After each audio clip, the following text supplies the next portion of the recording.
बिरसा मुंडा इनका प्रतिमा को नमन करते हुए और इस देश का बेहतर व्यवस्था निर्माण करने में जिन्होंने इस देश का बेहतर संविधान बनाया, ऐसे शख्स बाबा साहब भीमराव अम्बेडकर, इनके भी प्रतिमा को नमन करते हुए और हमारे दूर दराज से हमारे नौजवान साथी, हमारे बुजुर्ग, युवा और हमारे कई कई माताएं बहनें भी बिखरे, अब तमाम लोगों के चरणों में नतमस्तक होकर आपको सेवा जुवार और जय संविधान पेश करना चाहता हूं।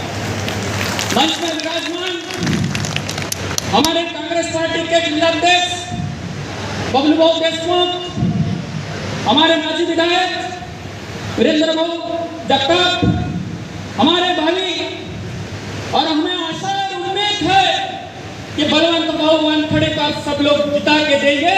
ये यहाँ पे शपथ लेके जाना पड़ेगा, ये शख्स हमारे बीच में। और ये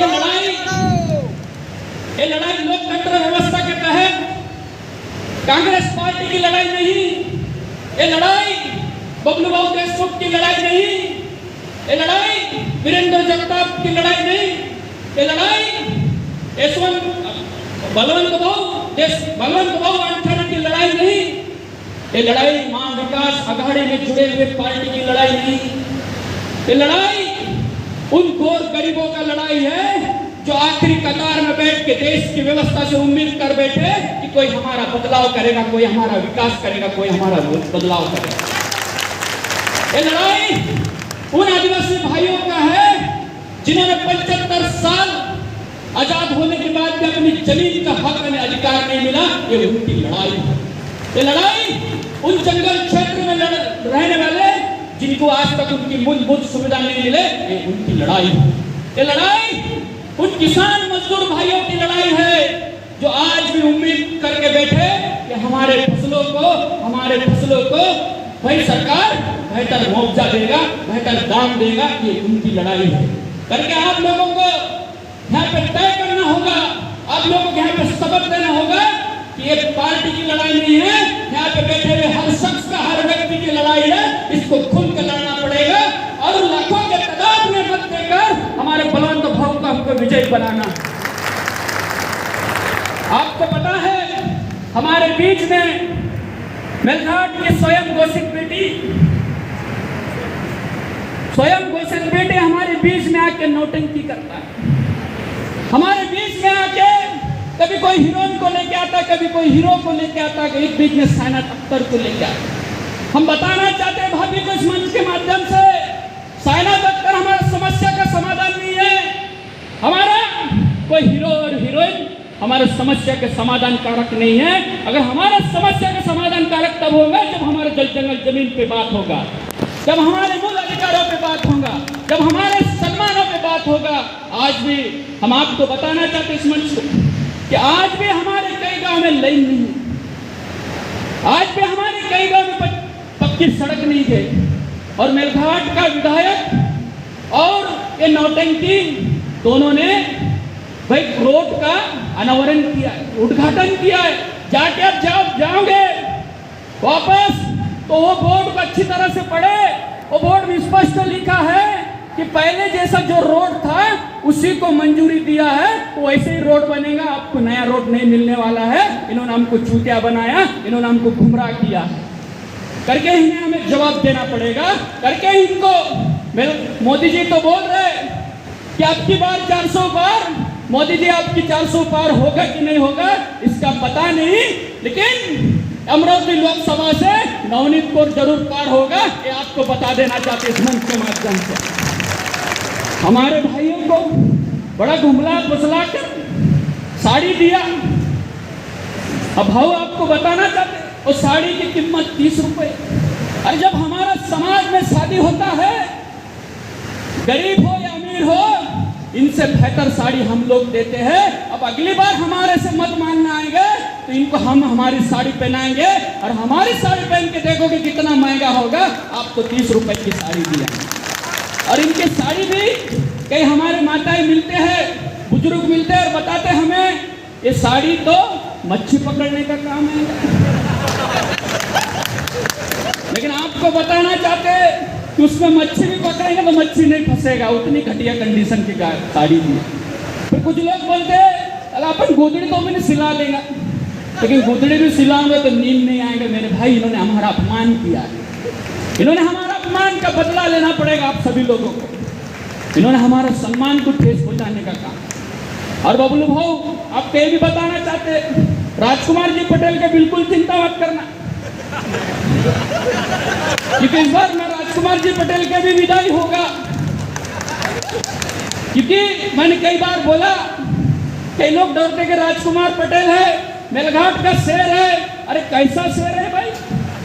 शेर की एक अपनी पहचान है, एक वैशिष्टता है कि शेर अपना जंगल और अपना क्षेत्र नहीं बदलता। ये शेर हर 5 साल में अपना क्षेत्र बदलता है। कभी हाथ में घड़ी पहन लेता है, तो कभी कमल के फूल में बैठ जाता है, अभी कब्बसी में चाय पी रहा हो, और कब चब्बसी को फोड़ के किसका दामन पकड़ लेंगे इसकी कोई गारंटी नहीं है। करके इनका बिल्कुल टेंशन मत लेना आप लोगों ने।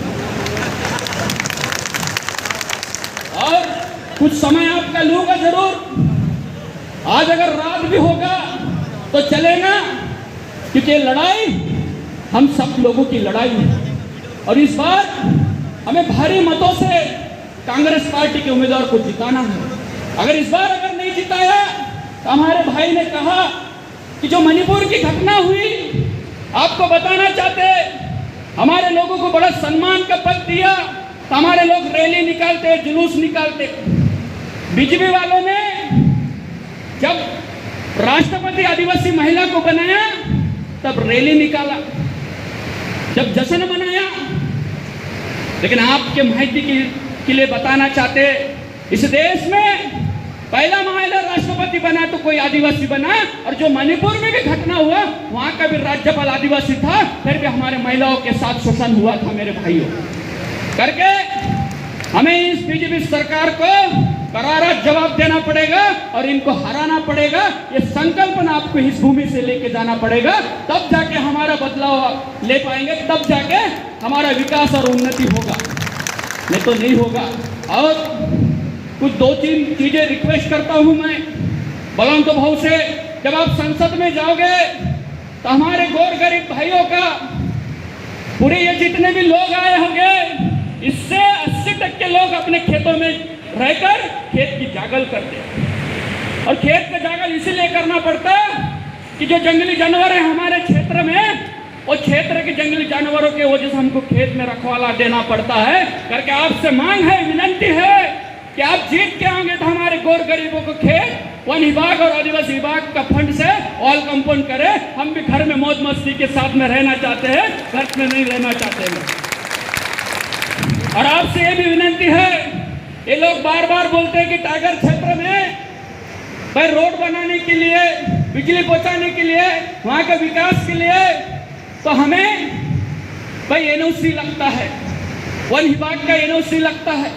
आपको बताना चाहते हैं एनओसी क्यों लगता है। वन अधिनियम 1927 में बना, वो उस 1927 में जो बना वन अधिनियम कानून, उसमें आज तक संशोधन नहीं हुआ। करके बलवंत भाव से हमारा विनंती है कि 1927 में जो बना वन अधिनियम जो इंग्रजों ने बनाया, उसमें संशोधन लाए और टाइगर क्षेत्र में, जंगल क्षेत्र में रहने वाले लोगों के लिए जो रोड और लाइन और बिजली के लिए किसी प्रकार के एनओसी की आवश्यकता नहीं, ये कानून आप लाइए, आपसे विनंती है हमारा। हमारे क्षेत्र में कई नौजवान साथी है, कई लिखे पढ़े डीएड बीएड होके घर में पढ़े हैं, कई स्कूलों में जगह रिक्त है। करके आपसे ये भी विनंती है कि हमारे नौजवानों के हाथ में नौकरी मिलना चाहिए, क्योंकि पढ़े लिखे हैं, उनको नौकरी जरूर मिलना चाहिए। और हमारे धारणीय चिकलदरा में मंडी नहीं है, कृषि उत्पन्न बाजार समिति नहीं है। करके हमारे गरीबों का, हमारे काश्तकार भाइयों का शोषण होता है। जब आप चुन के आओगे तो हमारा मंडी बनना चाहिए। ये पूरा मेलघाट आपके साथ में है और मेलघाट आपके साथ में खड़ा रहेंगे। ये देख लीजिए आप लोग, पहली बार कांग्रेस के उम्मीदवार के नामांकन रैली में मेलघाट के लोग हजारों के तादाद में आए। यहाँ से आप सोच लीजिए कि मेलघाट आपको जिताई के देंगे।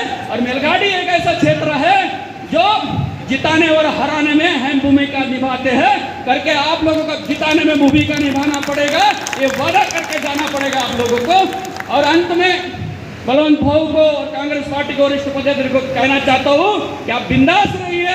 मेलघाट हम कांग्रेस पार्टी के साथ में मिलकर संभालेंगे और आपको विजय बना के बताएंगे। ये बात आपको बता के यहाँ पे अपनी 2 शब्द समाप्त करता हूँ। जय हिंद, जय मेलघाट।